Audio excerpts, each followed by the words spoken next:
au village de riz d'ici. Et nous sommes avec Madame Sanogo Aminata de riz d'ici. Alors, elle va nous expliquer, parce qu'il faut dire que riz d'ici est une marque ivoirienne de notre terroir. Moi, depuis que je suis né, en toute sincérité, il est difficile d'entendre même parler d'une marque ivoirienne. On entend des marques thaïlandaises, des marques vietnamiennes, on mange des riz, même on ne sait même pas d'où ça vient. Aujourd'hui, nous avons un riz qui vient de chez nous. Mais il faut reconnaître qu'il y a des difficultés pour y arriver. Et ce n'est pas encore terminé. Nous autres, nous venons accompagner parce que c'est de chez nous, ça vient de chez nous et il est mieux de consommer chez nous. Donc, madame, dites-nous réellement quelles sont les difficultés que vous rencontrez qui vous empêchent. Parce que nous savons que pour atteindre ce niveau, ce n'est pas facile. D'accord. Déjà, merci beaucoup pour la parole, la considération et tout. Aujourd'hui, là, ce que vous devez savoir, c'est les difficultés se situent au niveau de la mécanisation. Voilà, la mécanisation, c'est-à-dire sur toute la chaîne, au niveau de la production, des bas-fonds irrigués, des parcelles vraiment aménagées, et puis au niveau de la transformation et la distribution. Déjà que nous, on travaille sur toute la chaîne, donc toutes les chaînes-là doivent être mécanisées pour un meilleur rendement, pour un produit de qualité, pour un service de qualité aussi après la distribution. Voilà. Aujourd'hui, là, le problème se situe au niveau des partenariats, des fonds. Donc, nous, on veut travailler avec tout ce qui est entreprise financière, tout ce qui est État. Si l'État peut intervenir, on ne demande pas des machines, des produits gratuits. On demande juste des accompagnements que nous, derrière, on pourra échelonner en termes de paiement à un certain niveau. Peut-être un montant, un taux réduit, un certain montant chaque fin du mois. Voilà, on ne demande pas vraiment la gratuité.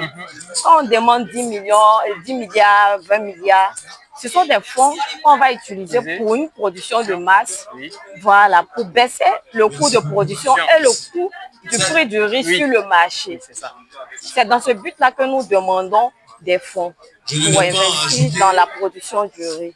Aujourd'hui, nous avons atteint un niveau vraiment très élevé dans la production du riz et dans la distribution du riz. Donc, nous appelons à tous les partenaires qui veulent vraiment investir, qui ont des fonds qui veulent investir, qui peuvent nous approcher pour venir investir dans ce que nous faisons.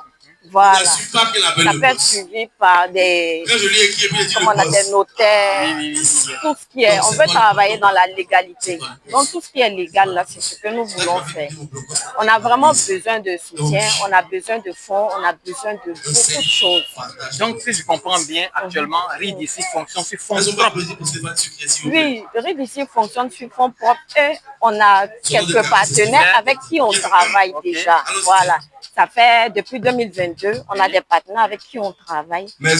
Donc aujourd'hui, là, on a atteint un niveau où la demande devient de plus en plus forte. La demande est très forte. Voilà, parce que les gens ont compris, on les a fait expérimenter le vrai riz de chez nous. Ce que nous, on peut produire chez nous, c'est qu'on peut faire chez nous. Sur notre terre. Sur notre terre. C'est-à-dire, nous, on a des terres cultivables. Il y a des pays qui n'ont pas de terre, mais ils arrivent à produire autant de riz. Nous, on a des terres cultivables qui nous permettent de produire en grande quantité. Voilà. Nous, on veut déjà produire de telle sorte que la Côte d'Ivoire soit autosuffisante en riz. Et puis même, pourquoi ne pas exporter ce que nous produisons? Voilà. On veut arriver à ce niveau-là. Nous seuls, on ne peut pas. Nous seuls, là, on ne peut pas. On a vraiment besoin d'aide, d'accompagnement sur tous les plans. Voilà. On a déjà de bons projets. J'ai parlé de 3 volets, la production, la distribution, la transformation et la distribution. Aujourd'hui, là, on se lance dans un volet un peu plus complexe qui est la transformation de riz en spaghettis, en tout ce qui est produits dérivés. En produits finis. Produits finis, tout ce qui est dérivé de riz, là, on peut faire tout ce qui est possible. Voilà. Comme ça, demain, même si, quand on parle d'autosuffisance, ils vont dire, mais si vous avez produit que c'est beaucoup là, vous allez faire comment? Il y a autre moyen de transformer en d'autres produits. Bien sûr. Fini. En tout cas, vraiment, vraiment, madame, vraiment merci. Aujourd'hui, il y a quelque chose qui est spécifique pour nous. Pourquoi? Parce que riz d'ici, je dirais que c'est la première marque qui est en train d'émerger ici en Côte d'Ivoire. Effectivement. Voilà, et donc nous sommes obligés vraiment de soutenir parce que ça vient de chez nous. Les difficultés sont énormes.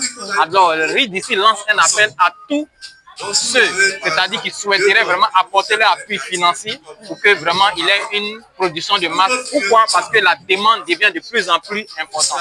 Et riz d'ici a besoin vraiment de vous. Alors pourquoi? Parce qu'il faut dire plus, il va y avoir des soutiens financiers, le coût du riz va baisser et cela sera accessible à toute la population. En tout cas, madame, vraiment merci beaucoup pour votre temps. Et puis on vous encourage, on vous soutient et on sait que nous allons arriver jusqu'au bout. Inch'Allah. Merci beaucoup.